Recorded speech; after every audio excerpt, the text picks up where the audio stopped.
നിർമ്മാണ മേഖലയിലെ പ്രതിസന്ധി പരിഹരിക്കണമെന്നാവശ്യപ്പെട്ട് കൺസ്ട്രക്ഷൻ വർക്കേഴ്സ് സൂപ്പർവൈസേഴ്സ് അസോസിയേഷൻ ഇന്ന് നടത്തുന്ന പണിമുടക്കിന്റെ ഭാഗമായി കട്ടപ്പനയിൽ പ്രതിഷേധ പ്രകടനവും യോഗവും നടത്തി.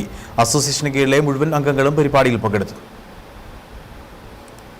നിർമ്മാണ മേഖലയിലെ പ്രതിസന്ധി പരിഹരിക്കണമെന്ന് ആവശ്യപ്പെട്ട് കൺസ്ട്രക്ഷൻ വർക്കേഴ്സ് സൂപ്പർവൈസേഴ്സ് അസോസിയേഷൻ ഇന്ന് ജില്ലയിലെ നിർമ്മാണ മേഖലയിൽ പണിമുടക്ക് നടത്തുകയാണ്. കൂടാതെ ജില്ലയിലെ യൂണിറ്റ് മേഖലാ കേന്ദ്രങ്ങളിൽ പ്രതിഷേധ പ്രകടനവും യോഗവും നടത്തുന്നുണ്ട്. ഇതിന്റെ ഭാഗമായാണ് കട്ടപ്പനയിൽ പ്രതിഷേധ പ്രകടന യോഗവും നടത്തിയത്.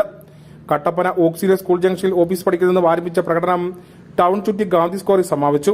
തുടർന്ന് ഓപ്പൺ സ്റ്റേജിൽ നടന്ന യോഗത്തിൽ ജില്ലാ വൈസ് പ്രസിഡന്റ് മോഹനൻ പാറയിൽ, കട്ടപ്പന യൂണിറ്റ് പ്രസിഡന്റ് ജോസ് സെൽവരാജ്, ജില്ലാ കമ്മിറ്റി അംഗം Sabu Kochuparambil, Kattappana unit secretary Johnson Mathew എന്നിവർ സംസാരിച്ചു.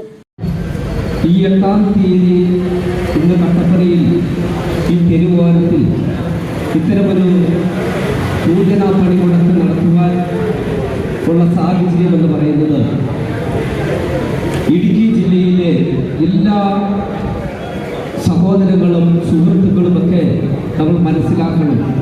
ഇടുക്കി ജില്ലയിലെ നിർമ്മാണ മേഖലയിൽ ഉണ്ടാകുന്ന പ്രത്യാഘാതങ്ങൾ എത്രത്തോളം വലുതാണ് എന്നുള്ള കാര്യത്തെക്കുറിച്ച് നമ്മൾ പരിശോധിക്കേണ്ടതുണ്ട്.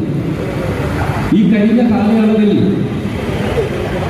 പലതരം മെറ്റൽ, മണൽ എന്നിവയുടെ ലഭ്യതക്കുറവ് പരിഹരിക്കുക, അന്യ ജില്ലകളിൽ നിന്ന് നിർമ്മാണ സാമഗ്രികൾ കൊണ്ടുവരുന്ന വാഹനങ്ങൾ പിടിച്ചെടുക്കുന്നതും അമിത പിഴ ഈടാക്കുന്നതും അവസാനിപ്പിക്കുക, കൊമേഴ്സ്യൽ ബിൽഡിംഗ് പെർമിറ്റ് അനുവദിക്കുക, പുഴകളിലെയും ഡാമുകളിലെയും മണൽ ഖനനം പുനരാരംഭിക്കുക, നിർത്തിവച്ചിരിക്കുന്ന ക്വാറികൾ പ്രവർത്തിക്കുവാൻ അനുമതി നൽകുകയോ സർക്കാർ ഏറ്റെടുത്ത് പ്രവർത്തിപ്പിക്കുകയോ ചെയ്യുക തുടങ്ങിയ ആവശ്യങ്ങൾ ഉന്നയിച്ചാണ് സമരം നടത്തിയത്.